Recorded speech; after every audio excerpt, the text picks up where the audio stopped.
বাপ সেদিন কিয়ামতের দিন জান্নাতে যাবে বলে রেডি, নেকি আছে, কোরআন আছে, আমল আছে, সবকিছু ঈমান আছে। হঠাৎ পিছন দিক দিয়ে ছেলে ডাকবে, পিছন দিক দিয়ে মেয়ে ডাকবে, ডেকে বলবে রব্বানা আরিনাল্লাযাইনি আদাল্লানা মিনাল জিন্নি ওয়াল ইনস নাজআলহুমা তাহতা আকদামিনা লিয়াকুনা মিনাল আসফালিন। 24 পারা সূরা হামিম সাজদার 29 নম্বর আয়াতে আল্লাহ পাক বলছে, মানুষ যখন জাহান্নামে যাবে আল্লাহকে বলবে, আল্লাহ আমি কেন জাহান্নামে আসলাম? আমার বাপ মা, আমার আত্মীয় স্বজন, মানুষ এবং জিনদের মধ্যে কারা আমাকে সঠিক পথ দেখায়নি, তাদেরকে আমরা চিনিয়ে দাও, চিনিয়ে দাও। কারা আমাকে মসজিদে যেতে বলেনি, কারা আমাকে দিন শিক্ষা দেয়নি। আমি রমজান মাসে ঈদের সময় চুল কেটেছি শয়তানের মতো, 1 জানুয়ারি গান বাজনা করেছি জানোয়ারের মতো। আছে ওমাল পাড়া দুটোটা আছে, হ্যাঁ এমন জোরে গান বাজছে 1 জানুয়ারি 31 নাইট হচ্ছে, মনে হচ্ছে যেন খ্রিস্টান পাড়ায় বাস করছে, মসজিদের নামাজ গুলিয়ে দিচ্ছে। কি বুঝলেন? আমরা নামাজ পড়ে মুসাল্লিরা বাবা চল বাড়ি গিয়ে শুয়ে পড়ি। কি করব, এখনকার ছেলেরা কথা শোনে না, ছেলেরা কথা শোনে না। ছেলে যদি কালকে 3টে শুয়োরের বাচ্চা কিনে বাড়িতে পুষবো বলে, আপনি কি বলবেন? ঠিক আছে বাবা থাক, ছেলেরা কথা শোনে না, শুনবেন? ছেলে যদি ঘরে আগুন জ্বালিয়ে দেয় শুনবেন তো?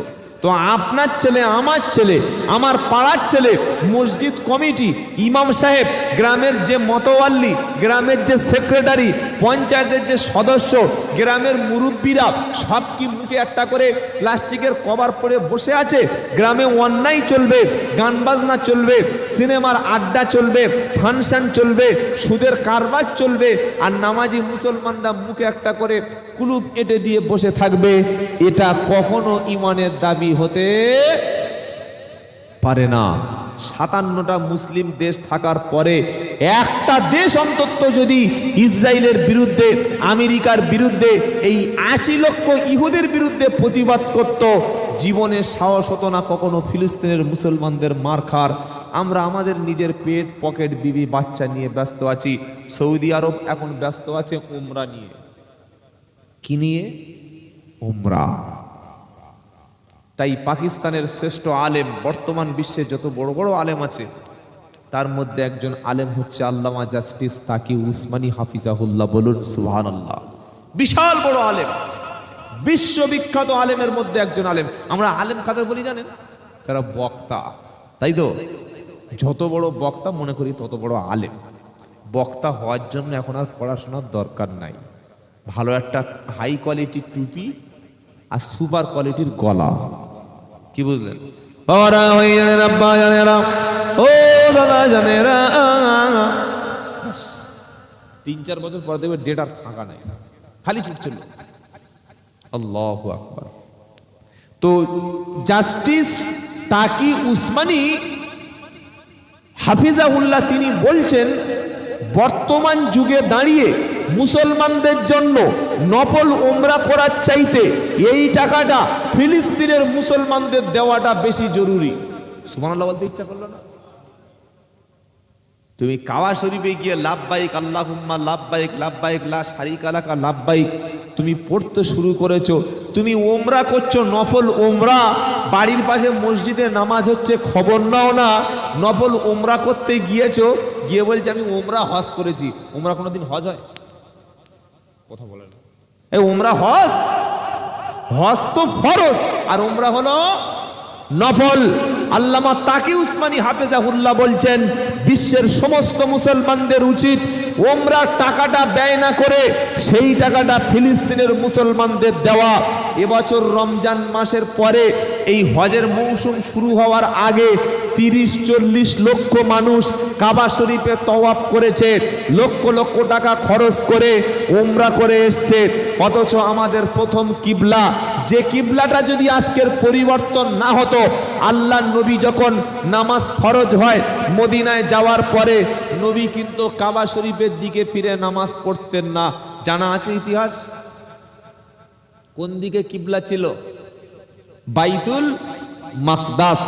সুবহানাল্লাযী আসরা বিআবদিহি লাইলাম মিনাল মাসজিদিল হারামি ইলাল মাসজিদিল আকসা মাসজিদিল আকসাল্লাযী বারাকনা হাওলাহু লিনুরিয়াহু মিন আয়াতিনা ইন্নাহু হুয়াস সামিউল বাসীর। 15 পারা সূরা বানি ইসরাইলে, এই সূরা বানি ইসরাইলের মধ্যে বাইতুল মাকদাসের কথা আল্লাহ বলছে, যেটা হলো মুসলমানদের প্রথম কিবলা, যেটা হচ্ছে মুসলমানদের জন্য প্রথম কিবলা। নবী বলছেন পৃথিবীতে 3টি মসজিদ ছাড়া অন্য কোন মসজিদের উদ্দেশ্য, জিয়ারাতের উদ্দেশ্য তোমরা সফর করো না। কেউ দেখবেন আজমিরে যায়, বলে হুজুর 3 বার আজমিরে গেলে 1 বার হজ হয়। শুনেছেন না? পাড়ায় এরম পার্টি আছে, আজমিরে যাওয়া পার্টি। যাই হোক, দিনের মেহনতে ভণ্ডামিগুলো বন্ধ হয়েছে। কি বুঝলেন? 3 বার আজমিরে গিয়ে বলছে আমি আজমিরের হাজি। শয়তান কোথায় ছিল রে? আজমিরে কোনোদিন হজ হয়? আল্লাহ নবী বললেন লা তাশুদ্দুর রিহাল ইল্লা মিন সালাসা, 3টি জায়গা ছাড়া জিয়ারতের উদ্দেশ্য যেন কোনো জায়গায় সফর করো না। 3টি জায়গা, একটা হচ্ছে বাইতুল্লাহ, কাবা শরীফ, মসজিদুল হারাম। খুব ভালো করে শুনবেন আর সবাইকে বলবেন, বন্ধু বান্ধবকে। আজমিরে যায় কেউ, বিভিন্ন কবর জিয়ারত করতে যায়, সওয়াবের উদ্দেশ্য যায় না? যায় না? নবী বলছে জিয়ারাতের উদ্দেশ্য, সওয়াবের উদ্দেশ্য 3টি মসজিদ ছাড়া যেন অন্য কোন জায়গায় সফর তুমি করবে না। একটা হলো মসজিদুল হারাম, সেটা কাবা শরীফের মসজিদ। 2 নম্বর হলো মসজিদে নববী, যেটা মদিনার মসজিদ। 3 নম্বর হলো মসজিদুল আকসা, যেটা ফিলিস্তিনে ইহুদিরা দখল করেছে। এই 3টি মসজিদ ছাড়া তোমরা যেন অন্য কোন মসজিদে সওয়াবের উদ্দেশ্য, জিয়ারাতের উদ্দেশ্য যেন কখনো সফর করো না। কথা মনে থাকবে ইনশাআল্লাহ। এই বাইতুল মুকাদ্দাসের দিকে আল্লাহর নবী মক্কা থেকে মদিনায় হিজরত করেছে। প্রায় 1.5 বছর 16 মাস নবী যখন নামাজ পড়তেন, মদিনাতে গিয়ে কাবা শরীফের দিকে নামাজ নয়, বরং বাইতুল মাকদাসের দিকে ফিরে নবী নামাজ পড়তেন।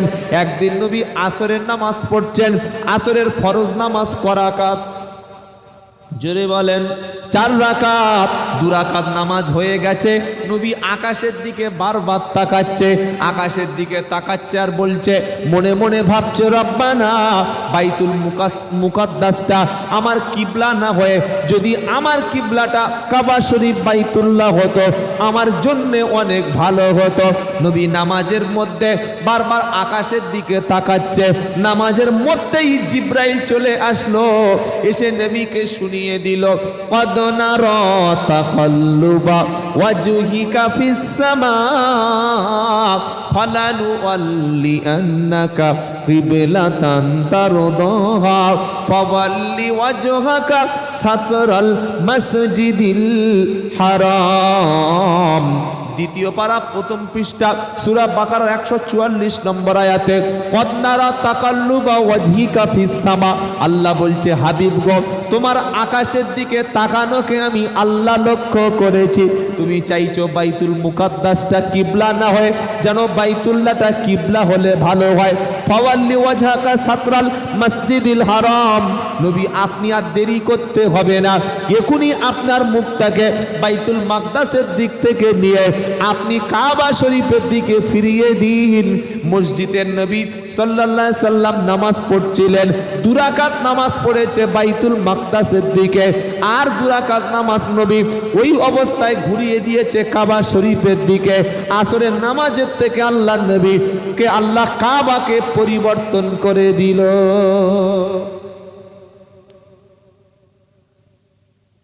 সুবহানাল্লাহ বলার দরকার ছিল, এখন বলার দরকার নেই, সেই কালকে সকাল 10টার দিকে একবার বলবেন, জোরে বলুন না সুবহানাল্লাহ। তো আপনি ভাবুন, বাইতুল মুকাদ্দাসটা যদি এখনো পরিবর্তন না হতো, তাহলে আমাদের নামাজ কোন দিকে ফিরে পড়তে হতো? কোন দিকে? বাইতুল মাকদাসের দিকে। তো সেই বাইতুল মুকাদ্দাসের মতো পবিত্র জায়গা, যেখানে নামাজ পড়লে 25,000-এর চাইতে বেশি গুণ সওয়াব হয়, সেই মসজিদটা ইহুদিদের কবজায়। আর আমরা মুসলমানরা হজ তো ফরজ, আলহামদুলিল্লাহ হজে যান, কিন্তু একবার হজে যাওয়ার পরে ট্রিপল হজ করার কি দরকার আছে? কি বলছেন? পাড়ায় তোর অনেক ছেলে আছে যারা কোরআন শিখতে পারছে না, নিজের বৃদ্ধ পিতামাতাকে ভাত দিচ্ছে না, নিজের চাচতো ভাই গরিব মানুষ ভিক্ষা করে খায় তার দিকে দেখে না, নিজের মসজিদটা ভালো করে কাজ হবে 2 পয়সা দেয় না, পাড়ায় মাদ্রাসা থেকে চাঁদা তুলতে এসছে, ভাই দুটো ছেলে পড়াশোনা করে আলেম হব, কিছু টাকা দেবেন? বলছেন আমার হবে না। বললে কেন? বললে 2 বার হজ করেছি, ফের এবছর যাব। জীবনে হজ করা ফরজ কবার?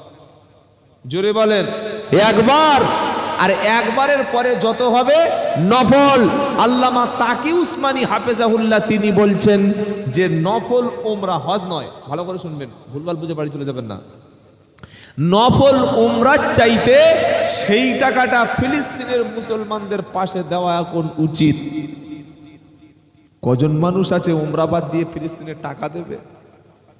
বরং উমরায় যাওয়ার দিন মানুষকে খাওয়ানোর সময় ওই বললাম কোল্ড ড্রিঙ্কস, মনে রাখবেন এই কোল্ড ড্রিঙ্কস খাওয়া বর্তমানে মুসলমানদের জন্য ইসরায়েলের যত প্রোডাক্ট সব ব্যবহার করা মুসলমানদের জন্য নাজায়েজ, হারাম। কেন? আপনার বাপকে যদি কেউ খুন করে, সেই খুনি মালটা যদি জামিন পায় 1 বছর পরে, ও যদি আপনাদের গ্রামে একটা দোকান করে, সেই দোকানে মাল খাবে না? এই খাবেন? আপনার বাপকে খুন করেছে, তার দোকানের মাল খাবেন? খাবেন না। আপনার ভাইকে তো মারছে, আপনার বোনকে তো মারছে। বিশ্বের জমিনে যত কলেমা পড়েছে সব আমাদের ভাই, জোরে বলুন সুবহানাল্লাহ। হানাফি, শাফি, হাম্বলি, মালিকি, তাবলিগ, ফুরফুরা, আজানগাছি, কাদরিয়া, চিশতিয়া, সবগুলা হলো আমরা কলেমার ভাই। আমরা সকলে একসাথে আল্লাহর জান্নাতে যেতে চাই, জোরে বলুন সুবহানাল্লাহ। তাই দাওয়াত ও তাবলীগের সাথীদের মতো উদার পৃথিবীর জমিনে কোনো জায়গায় পাবেন না। মদখোরের হাত ধরে, সুদখোরের হাত ধরে, বেনামাজির হাত ধরে, যে ব্যক্তি মাজারে সেজদা করছে তারও হাতটা ধরে। আসসালামু আলাইকুম ভাই, চলো মসজিদে চলে যাই, কাপড়টা পাল্টে নাও, ওযু গোসলটা করে নাও, আল্লাহকে তুমি চিনে নাও। এটা বলে পৃথিবীতে যারা একমাত্র দাওয়াত ও তাবলীগের সাথী, তারা, জোরে বলো সুবহানাল্লাহ। আর পৃথিবীতে অন্য কেউ এইভাবে আপনাকে বলবে না এই পীর সাহেব জলসায় আসছে, উমুক বক্তাকে আনা যাবে না। গত বছর আমার 35টা জলসা লেখা হয়ে গেছে, হ্যান্ডবিল ছাপিয়ে দিয়েছে কমিটির ছেলেরা। জলসার 10-12 দিন, 15 দিন, 1 মাস আগে থেকে, প্রায় প্রোগ্রামগুলো 1 বছর, 6 মাস, 8 মাস, 4 মাস আগে থেকে করা থাকে। 1 মাস আগে বলছে হুজুর আমাদের পীর সাহেব মানা করছেন। কোন পীর সাহেব? বলছে নাম বলা যাবে না। কি হয়েছে? বলছে আব্দুল্লাহ জুবায়ের আসলে আমরা জলসায় যাব না। কেন? বলছে ও আমাদের দলের নয়। তোর দল মানে তোর বাপের কোনো দল আছে নাকি? দল তো নবীর দল। কার দল? জোরে বলেন। অনেক লোক বলে আমার সিলসিলা, আমার দল, আমার তরিকা। তোর কিসের তরিকা রে? তরিকা একটা, সেটা কোন তরিকা? তরিকায় মুহাম্মাদি। আল্লাহর নবী ছাড়া আর পৃথিবীতে কোনো তরিকা হতে আসতে বললেন কেন?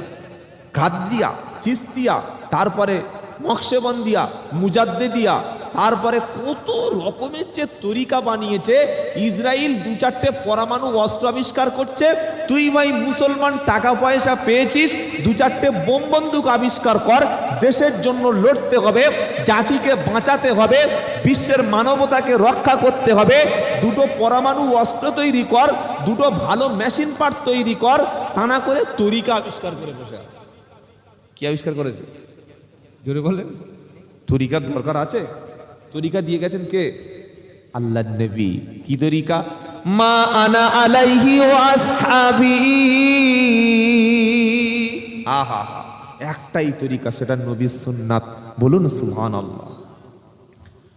নবী বললেন বানি ইসরাইলের মধ্যে 72টা দল ছিল, আমি নবী আমার উম্মতের মধ্যে দল হবে কটা? এ বক্তব্যটা শুনে কান ঝালাপালা হয়ে গেছে। আমি নবী আমার তরি আমার উম্মতের মধ্যে ৭৩টা দল হবে, কুল্লুহুম ফিন্নার, সমস্ত দল হবে জাহান্নামী, ইল্লা মিল্লাতা ওয়াহিদা, একটা দল হলো জান্নাতি। যখন বলছে বক্তা জান্নাতি, বক্তা তখন বলছে আমার দলটাই জান্নাতি, আমার সিলসিলাটা, আমার তরিকাটা, আমার মতপথটা জান্নাতি। আবার বলছে মতপথ মতাদর্শ আমার মতো হতে হবে। শুনে রাখুন, আল্লাহর নবী সাল্লাল্লাহু আলাইহি ওয়াসাল্লাম বলে গেছেন কোনটা জান্নাতি দল। নিজেকে বললে হবে না আমি তবলিগ জামাত আমি জান্নাতি, আমি ফুরফুরা আমি জান্নাতি, আমি কাদরিয়া আমি বললে হবে? নবী কি বলে গেছে? কোন দলের নাম নবী করে গেছে যে ফুরফুরা জান্নাতি, তবলিগ জামাত জান্নাতি, আজানগাছি জান্নাতি, বেরেলি পীর সাহেবের মুরিদ বলে গেছে? নবী কি বলেছে? নবী বললেন কুল্লুহুম ফিন্নার ইল্লা মিল্লাতা ওয়াহিদা, সমস্ত দল জাহান্নামী, একটা দল জান্নাতি। সাহাবারা বললেন কোনটা? নবী বললেন মা আনা আলাইহি ও আসহাবি, আমি নবী যে পথে, আমার সাহাবারা যে পথে আছে ওই দলটা হলো জান্নাতি। জোরে বলো। সাহাবারা কোন পথে ছিল? নবীর সুন্নাহর বাইরে সাহাবারা ছিল না। সাহাবারা নামাজ কাজা করতো না, আল্লাহর নবীর হুকুমের বরখেলাপ কোনো কাজ করতো না। পৃথিবীর জমিনে যে দলের মধ্যে, যে তরিকার মধ্যে সবচাইতে বেশি সুন্নাতটা পাবেন, সেই দলটা বুঝতে হবে নবীর কাছাকাছি দল, সেই দলটা সাহাবাদের দল। সুন্নাত আছে যেখানে, নবীর মুহাব্বত আছে সেখানে। জোরে বলুন সুবহানাল্লাহ। বলছে আমি সুন্নি। কি বলছে? সুন্নি। তুই যদি সুন্নি হবি তো তোর বাড়ির বউয়ের বোরকাটা কর। তুমি বলছো আমি সুন্নি আর কাপড় পরেছো ঘাটের নিচে, ভাই কিসের সুন্নি তুমি? তুমি নিজেকে বলছো সুন্নি আর তুমি মাজারে বসে বসে গাঁজা খাচ্ছ, তুমি সুন্নি? কি বলছেন? এই যে অধিকাংশ মাজারে গাঁজা পাওয়া যায় জানেন না? এবছর ঘুঁটিয়ারি 17 শ্রাবণ মেলা হয়েছে। আমার কটা পুলিশ বন্ধু আছে চাম্পাটিতে, ওদের ডিউটি ছিল ঘুঁটিয়ারি, পাঠিয়েছে। তারপরের দিন ভিডিও করে আমার ফোনে হোয়াটসঅ্যাপে পাঠিয়েছে, বলছে হুজুর কি হচ্ছে দেখো। পতিতা বেশ্যা মহিলা 17 শ্রাবণ মেলায় এসে নেচেছে, লক্ষ লক্ষ টাকা উপার্জন করেছে। পাশে দেখি সব মাথায় টুপি পরে গাঁজা টানছে আর হারমোনি বাজাচ্ছে। এটাই কি সুন্নি? এটাই সুন্নি? সুন্নাতের উপরে তারাই তো চলে যারা খাওয়ার সময় দস্তরখান বিছিয়ে নেয়, খাওয়ার সময় একটা পা তুলে খায়, খাওয়ার সময় নিজের ভাইকে ইকরাম করে, খাওয়ার সময় গরিবকে দুটো দিয়ে খায়, খাওয়ার সময় পাশের প্রতিবেশীকে খবর নেয়, মাথায় টুপি দিয়ে রাস্তায় চলে। সেলুনে গেলে কোটি টাকার অফার দিলে দাড়ি যারা চাঁচবে না, বউ চলে যাবে, তারপরে নবী সুন্নাত কখনো ছাড়বে না। গোটা পৃথিবী সবাই অখুশি হবে, আল্লাহ রসুলকে কখনো অখুশি করবে না। এরাই হচ্ছে আসল অরিজিনাল সুন্নি। জোরে বলুন সুবহানাল্লাহ। পিছনে হিপি চুল রেখে 1.5 ফুট উঁচু টুপি পরে মাজারে শুয়ে শুয়ে বলছে আমি সুন্নি। তুমি যদি সুন্নি হবে তো শয়তান কারা হবে রে ভাই? সুন্নি কারা? যারা সুন্নাতের উপরে চলে, যাদের মধ্যে বেশি সুন্নাত আছে তারাই আল্লাহর নবীর হক পথে আছে। জোরে বলুন সুবহানাল্লাহ। কথা মনে থাকবে ইনশাআল্লাহ। তাহলে ফিলিস্তিনের মুসলমানদের পাশে দাঁড়ানো বর্তমান মুসলমানদের আমাদের ইমানের দাবি। কি বুঝলেন? তো কাল সকালে চলুন সবাই মিলে যাই ফিলিস্তিনে, নাকি? কথা বলে না যা বাবা, মুরব্বী রাজি হয়ে গেছে। আপনারা যাবেন তো? হ্যাঁ হ্যাঁ, ফজরের সময় লুঙ্গি কোথায় পড়ে আছে খবর নাই, অনেকে ফিলিস্তিনে যায়। আল্লাহু আকবার, আল্লাহু আকবার। প্রত্যেক মাসে 3 দিন করে আল্লাহ রাস্তায় যাবেন, বলেন ইনশাআল্লাহ। জীবনে যদি সফল পেতে চান, আল্লাহ রাস্তায় না বার হলে সফলতা নাই। বিবি বাচ্চার কাছে খেয়ে আর ঘুমিয়ে সফলতা আছে কোনোদিন? কখনো না। 5টা কোয়ালিটি বলেছি সূরা আনফালে মুমিনের। এবার সূরা হুজরাতে আল্লাহ ঈমানদারদের বলছেন যে মুমিন কারা। ইন্নামাল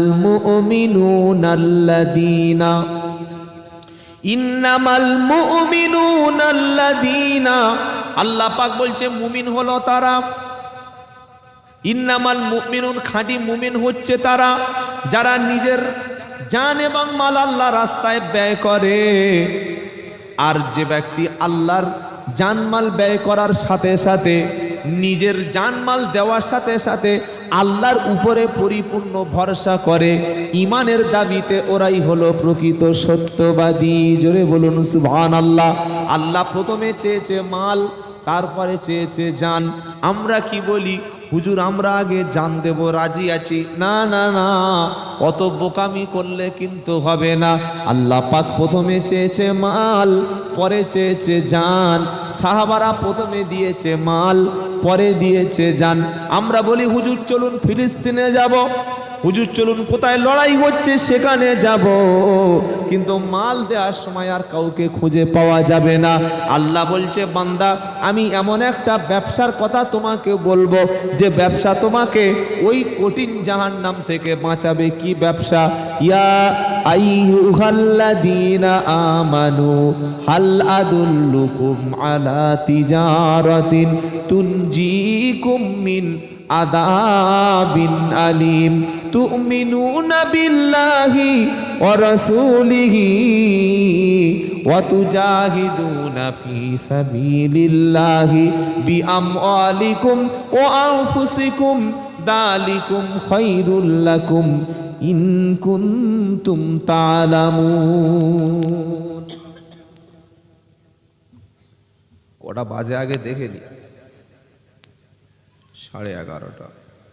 আপনারা একটা করে চলে যাচ্ছেন, আমি বুঝতে পারছি। ভাবছে মনে হচ্ছে এবার পয়সা টয়সা চাইবে, তাই তো? খুব চালাক। কি বুঝলেন? বাপের জমি নেবে সবাই, কিন্তু খেদমত করার সময় কাউকে পাওয়া যায় না। বাপ মরে গেছে, 40-এর দিন থেকে মিলাদ হচ্ছে, আর 14 হাঁড়ি বিরিয়ানি। আপনার এলাকায় খানা হয়? আচ্ছা, আল্লাহ কবুল করুক, বলুন আমিন। এসব ইসলামে নাই। আমরা মৌলবীরা 2-4টে তৈরি করেছি। কি বুঝলেন? 3 দিন, 10 দিন, 40 দিন, মরে গেলে লোকের খাওয়ানো। যদি খাওয়াতে হয় ইয়েতিম মিসকিন দুস্থদেরকে খাওয়া, আল্লাহ রাজি হয়ে যাবে।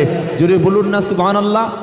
তো আল্লাহ একটা ব্যবসার কথা বলছে, ইয়া আইয়ুহাল্লাযীনা আমানু, ও ঈমানওয়ালা, হাল আদুল্লুকুম আলা তিজারাতিন তুনজিকুম মিন আযাবিন আলীম। ও ঈমানওয়ালা, আমি আল্লাহ কি তোমাদের একটা ব্যবসার কথা বলবো না, যে ব্যবসা তোমাদের জাহান্নামের আগুন থেকে বাঁচাবে? জোরে বলুন সুবহানাল্লাহ। ওটা কাপড়ের ব্যবসা নয়, মাংসের ব্যবসা নয়, জমি জায়গার ব্যবসা নয়। ওটা কোন ব্যবসা? ব্যবসাটা হলো তুমিনুনা বিল্লাহি ওয়া রাসূলিহি। আল্লাহর উপরে প্রথমে ঈমান আনবে, রাসূলের উপরে ঈমান আনবে। যখন তুমি ঈমান এনেছো, ওয়া তুজাহিদুনা ফি সাবিলিল্লাহ, আল্লাহ রাস্তায় তুমি জিহাদ করবে। জোরে বলুন সুবহানাল্লাহ। সবচাইতে উত্তম আমল কি? ঈমানের পরে পড়েন নাই? ঈমানের পরে নামাজের আগে কি আছে? ঈমানের মাঝখানে কি আছে? জিহাদ। কি আছে? এখন আর জিহাদ কেউ মাইকে বলে, ও সব মানুষ যদি আমার ধরে ফেলবে। কি ধরে ফেলবে? আরে আমি মুসলমান, কলেমা পড়েছি মানে আমি শাহাদাতের ঈদগায় নিজের নাম লিখিয়ে দিয়েছি। সুবহানাল্লাহ বলতে ইচ্ছা করে না? যদি কাফের বেঈমানের গুলি খেয়ে ফাঁসির দড়িতে জেলখানায় ঢুকে ঢুকে যদি আমার মৃত্যু হয়, এটা তো মৃত্যু নয়, দুনিয়ায় মৃত্যু, আর আল্লাহর জান্নাতের দরজাটা আমার জন্য খোলা থাকবে। সুবহানাল্লাহ বলুন। হযরতে ওমর ফারুক সবসময় দোয়া করতেন, আল্লাহ আমার মৃত্যুটা তুমি শাহাদাতের মৃত্যু দেবে, আর রসুলের শহরে আমার মৃত্যু দান করবে। যেটা বলুন সুবহানাল্লাহ। নবী বললেন, যে ব্যক্তি শাহাদাতের মৃত্যুটা কামনা করে না, ওই অবস্থায় যদি মৃত্যু হয় মুনাফিকের মৃত্যু হবে। কবার নামাজে দোয়া চেয়েছেন বলুন, যে আল্লাহ আমার শহীদের মৃত্যু দাও। বাস পড়ছে পাশে, ঘরে দেখি মোবাইল বন্ধ করে শুয়ে আছে, জানলা দরজা বন্ধ করে। এ ভাই চল না বাইরে কি হচ্ছে দেখি। না ভাই আসরের নামাজ হচ্ছে, যাবি না? না বাস পড়ছে, যদি মরে যাই তুই সারা জীবন বাঁচবি? এই তো ঈমান। সবচাইতে উত্তম আমল হচ্ছে জিহাদ, আর আমরা জিহাদকে ভুলে গিয়ে তসবিহ দানার মধ্যে কি করছি? জিকির। হ্যাঁ জিকির করুন, জিকিরের মধ্যে জান্নাত খুঁজছেন, কিন্তু বিশ্বের পরিস্থিতিটা দেখবেন না। আবার কিছু পীর সাহেব মুরিদদেরকে জিকির করে, এই জিকিরটা 6 মাস চলবে। কি তরিকায়? পীরের তরিকায়। জিকির পীরের তরিকায় হবে কেন ভাই? জিকির তো শিখিয়েছেন নবী, জিকির তো করেছেন সাহাবারা, সাহাবা এবং নবীদের তরিকায় জিকির হবে। পীরের তরিকায় জিকির কেমন হবে? বলছে আধ ঘন্টা চোখ মুজিয়ে আল্লাহ, আস্তে হু জোরে। দেখেন না, এই যে আল্লাহ হু, আল্লাহ হু, আল্লাহ হু। এটা কি শয়তানি জিকির রে ভাই? জিকির তো এটা সিস্টেম না। উদু রাব্বাকুম তাদুররা ওয়া খুফিয়া। আল্লাহ বলছে তোমরা আমাকে গোপনে সন্তর্পণে মনে মনে ভয়ে ভয়ে ভীত ভীত হয়ে আল্লাহকে ডাকো। বলুন সুবহানাল্লাহ। পিসাব চোখ বুজিয়ে জিকির করতে দিচ্ছে, চোখ বুজিয়ে জিকির করে করে আজকের বাবরি দখল হয়ে গেল। চোখ বুজিয়ে জিকির করে করে আমার আফগানিস্তান শেষ করে দিল, ইরাক শেষ করে দিল। চোখ বন্ধ করে জিকির করে করে ফিলিস্তিনের বাইতুল মুকাদ্দাসটা দখল হয়ে গেল। এবার একটু চোখটা করে বিশ্বে দেখো না ভাই, বিশ্বের মুসলমানদের কি হচ্ছে। মানবতা আজকের কোন পথে? মুসলমানের ঘরে আজকের ইসলাম নাই, কোরআন আছে পড়ার লোক নাই, মসজিদ আছে নামাজের লোক নাই। মুসলমানের ঘরের ছেলে ইহুদি খ্রিস্টানদের মতো পোশাক পরে কালচার নিয়ে ঘুরছে। এবার একটু চোখটা খোলো, বিশ্বের দিকে তাকাও। তাই ইমানের পরে শ্রেষ্ঠ ইবাদতের নাম হচ্ছে জিহাদ।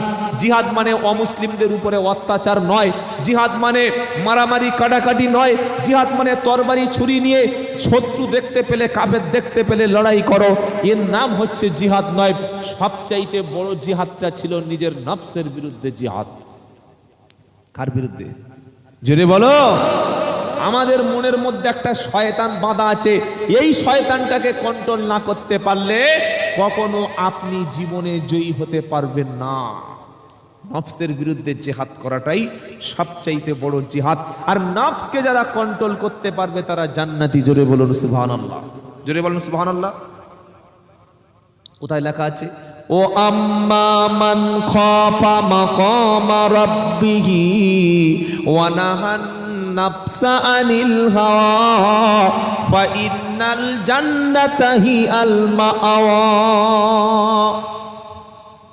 30 পারা সূরা নাজিয়ায় আল্লাহ পাক বলছে, সূরা নাজিয়াতে, ও আম্মা মান খাফা মাকামা রাব্বিহি ওয়া নাহান নাফসা আনিল হাওয়া। যে ব্যক্তি আল্লাহর সামনে দাঁড়াতে হবে এই ভয় করেছে, আর এই ভয় নিজের মনটাকে, আপন প্রবৃত্তিকে কন্ট্রোল করেছে। কাঁচা কাঁচা সুদের টাকা, কাঁচা কাঁচা মদ, কাঁচা কাঁচা নারী, দুনিয়ায় ভোগ বিলাসের অভাব নাই, কিন্তু আল্লাহর ভয়ে কোনো নারীর দিকে তাকায় না, আল্লাহর ভয়ে হারাম মাল হাতে তোলে না, আল্লাহর ভয়ে জীবনে কখনো সুদের মাল খায় না, আল্লাহর ভয়ে জীবনে কখনো 2 নম্বরই কাজ করে না। যেহেতু আল্লাহর সামনে দাঁড়াতে হবে, মন বলেছে তুই এই কাজটা করো, কিন্তু আল্লাহ বলছে ওয়ানাহান নাফসা আনিল হাওয়া, নিজের খেয়াল খুশি চলা থেকে দূরে থেকেছে, বিরত থেকেছে যারা, শুধুমাত্র আল্লাহর ভয় দাঁড়াতে হবে। এই ভয়ে যারা নিজের মনকে, নিজের প্রবৃত্তিকে, নিজের নফসকে কন্ট্রোল করেছে যারা, ফাইনাল জান্নাতা হিয়াল মাওয়া, তার ঠিকানা হলো জান্নাত। জোরে বলুন না সুবহানাল্লাহ। নিজের মনকে, নিজের নফসকে কন্ট্রোল করা অনেক কঠিন ব্যাপার। রমজান মাসে রোজা করতে পারি, ইফতারে 10 সেকেন্ড বাকি আছে, খাচ্ছে না কেন? মুখে পানি দিলে রোজাটা ভেঙে যাবে, তাই তো? একটা ছোলা যদি মুখে দিই রোজা ভেঙে যাবে, একটা মুড়ি যদি 2 মিনিট আগে খাই রোজা ভেঙে যাবে? ছোট মুড়ি, ভিজনে মুড়ি, রোজা ভেঙে যাবে কি? ভাঙবে? মুড়ি একটা ইফতারের 10 সেকেন্ড 20 সেকেন্ড 1 মিনিট আগে দিলে রোজাটা ভেঙে যাবে। আর ছেলের বিয়ে দেওয়ার সময় 3 লাখ টাকা নিলে তোমার ইমানটা ঠিক থাকবে? হ্যাঁ, ওই সময় তো ভাবুনি কি ইফতার সামনে এসে গেছে, কিচ্ছু খাচ্ছে না, আজান হয়ে যাচ্ছে তাও খায় না কেন? একটু দেরি করি না, যদি রোজা ভেঙে যায়। তো মুখে খাবার দিলে, পানি দিলে যদি রোজা ভেঙে যায়, ছেলেকে মেয়ের বাপের কাছে বিক্রি করে দিয়েছো, বিয়ের সময় 2 লাখ টাকা নিয়েছো, সে সময় তোমার ইমানটা ঠিক আছে তো? ইমান ঠিক আছে? যার পাশে তুমি চাষ করছো তার 1 ফুট জায়গা নিজের মধ্যে ঠেলে ঢুকিয়ে নিয়েছো, তোমার ইমানটা কোথায়? তুমি ইফতারের সময় ভয় করলে না, 1 সেকেন্ড আগে খাওয়া যাবে না, কিন্তু জমি চাষ করার সময় কখনো এটা আমরা ভাবিনি। মাল ওজন যখন করছি এটা তো কখনো ভাবিনি যে যদি কাস্টমারকে সামান্য ঠকিয়ে দিই ওই মালটা আমার বিক্রি করা হারাম হয়ে যাবে, যাবে না যাবে না, ওই উপার্জনটা আমার অবৈধ হয়ে যাবে। এটা ভেবে নিজের নাফসকে কন্ট্রোল করেছে যারা, ফাইন্নাল জান্নাতা হিয়াল মাওয়া, জান্নাতের বাসিন্দা হলো তারা। জোরে বলুন সুবহানাল্লাহ। চোখের সামনে অনেক কিছু অবৈধ বস্তু আসবে, আল্লাহর ভয়ে নিজের নাফসকে, নিজের চোখকে কন্ট্রোল করেছে যারা, আল্লাহ বলছেন ফাইন্নাল জান্নাতা হিয়াল মাওয়া, জান্নাতের অধিবাসী হলো তারা। বলুন সুবহানাল্লাহ।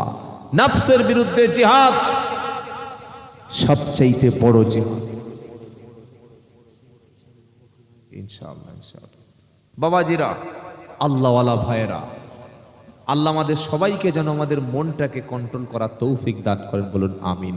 শোনাচ্ছিলাম আখিরাতে মাল সম্পদ জমি জায়গা কোনো কাজে লাগবে না, তবে এমন কিছু আমল আছে পৃথিবীতে যেটা করে গেলে কবরে শুয়ে শুয়েও নেকি পৌঁছাবে, বলুন সুবহানাল্লাহ।